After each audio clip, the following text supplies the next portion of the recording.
Welcome YouTube subscribers. My name is Jeremy Johnson with the Indie Investment Group. Today I'm going to be talking to you about property management and why we pay our tenants. That's exactly right. We pay our tenants, and I'll explain why you should too. So stay with me.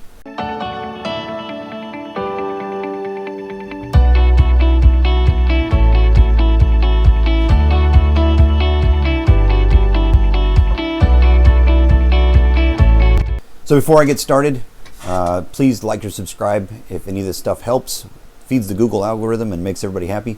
So please go ahead and smash that subscribe button. So before I explain why I pay our tenants, let me explain a number of things that we do. So the number of things that we do that's a little bit different than property management companies and why. Most property management companies want you to come in, and I'm talking about professionally managed property management companies, somebody you pay to run your property. So you as the owner then pay somebody as a property management company. They usually take the first month's rent, and they usually take about 10%. Some places will take half the first month's rent, and some places might not charge 10%, but it depends on how much your rent is. Here in Indiana, because our rents are low, the standard is 10%. So you're taking 10% right off the top, and the incentive for the property management company is to keep their costs low.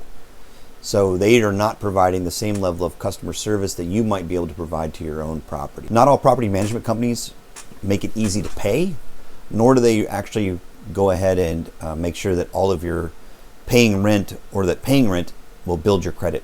So one of the things that we do is we use a payment app. It's a secondary app that we pay for that allows people to pay their rent. We invoice them every month, and then they're able to pay their rent through the app.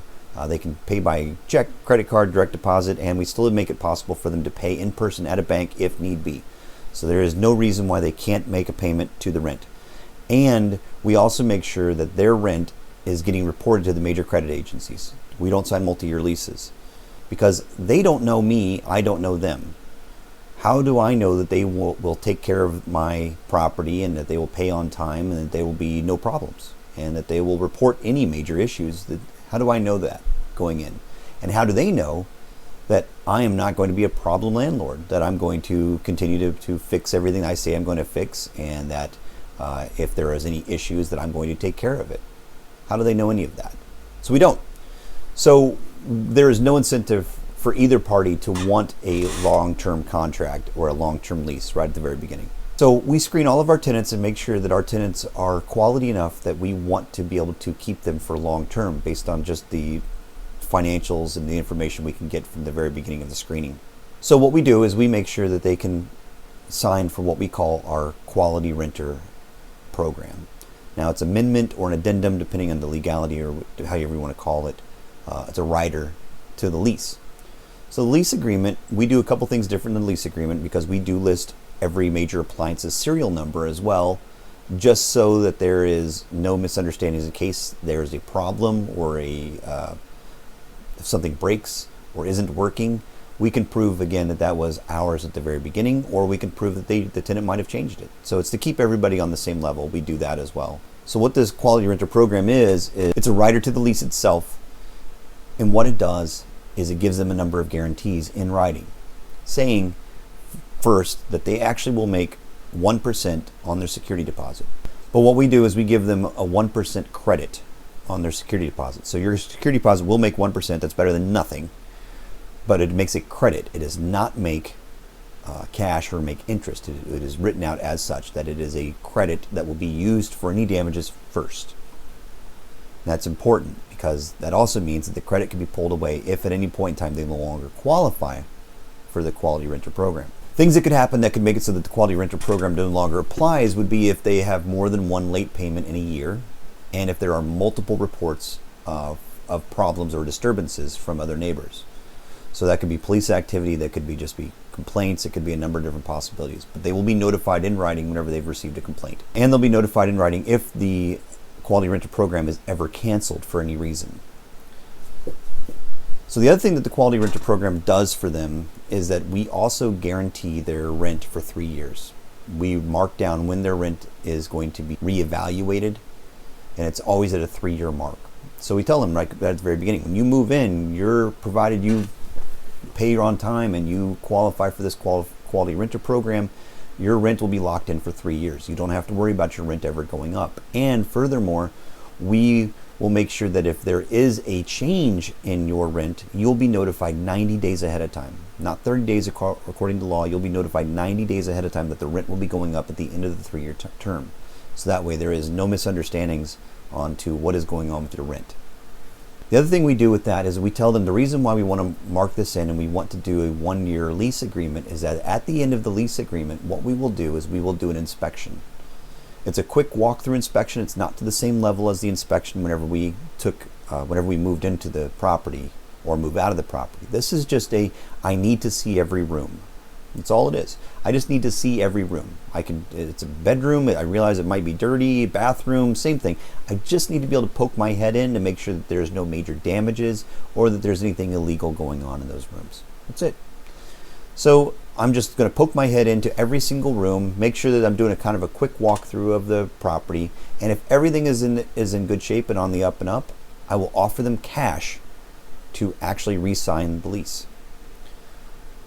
So why I do that? Why do I give them money? Well, your tenant is your biggest fault in this chain as an investor. A good tenant can make your whole life easy. They don't complain all the time. They're not calling you constantly. They're not being an issue, not being a problem, and they pay their rent on time and they keep the place clean. Why wouldn't you want to keep that tenant? Every property manager, every landlord, every investor would say, if I can hold on to a good tenant, I will do it every time. So I'm going to give them money to sign it again. I want to keep you for another year. Here's $100, $200, $300, whatever it is, depending on how much their rent was. Here's I want to keep you for another year. So if you sign on, and it's not that I'm going to discount your rent. And the reason why we don't do that is because we can write in that this is an expense as opposed to losing income based on the rent. So we don't want to dock the rent. We want to make sure they're paying the same amount in rent every single month. But whenever it comes at the end of the year, instead of having to spend money on advertising, instead of having to spend money on time and money on screening new tenants, instead of that, I'm going to take that money and give it directly to the tenant. Now, property management companies, the professionals, actually will charge or make money off of signing a new lease or for another year. They'll actually get money again as a bonus back to the property management company. So it doesn't go back to the owner. For us, it does, because by keeping them in, we can use that little bit of money that we've already earmarked for advertising, turnover, all that other fun stuff, and we don't have to use it, and instead we give it back to the tenant as an incentive to stay. We've been able to keep really good tenants this way because they realize that they've got it pretty good. We're making sure that their credit's going up. We take care of everything. We make sure that they're in a good position. They're getting a return on their security deposit, and we're giving them an incentive every year to re-up their lease. This is all part of what we do at the very beginning because we want to make sure that it is a honest and open relationship and it's business-like between the tenant and ourselves. We make sure that they understand that we will honor our agreement and we will honor our contract, and we'll make sure that they have a safe and good place to live, and that if there are any issues, we will take care of it. All of that's written into our lease agreements. And all they are required to do is pay on time. That's it. Just pay on time and notify us if there's any major problems. I've run into other landlords and other owners who think that it's crazy that we would pay our tenants to re-sign a lease or to vacate and break a lease early. What most people don't realize is that you pay more money through the eviction process than you would for cash for keys, and you pay more money in advertising and trying to bring in a new tenant to offset that small rent bump than you would have been if you'd have just kept the current tenant happy and in place. Your tenants are your major customer because they are your source of income. My investors are the most important people to keep beyond the tenant. Without the tenant, I can't pay the investor. So the tenant is the most important to keep and keep happy. I hope today's video helped in some way. If you watched all the way to the end, then I really do appreciate it. And please let us know in the comments below if any of this information helps. And if you ever want to reach out to us, you know how to reach us. Talk to you soon.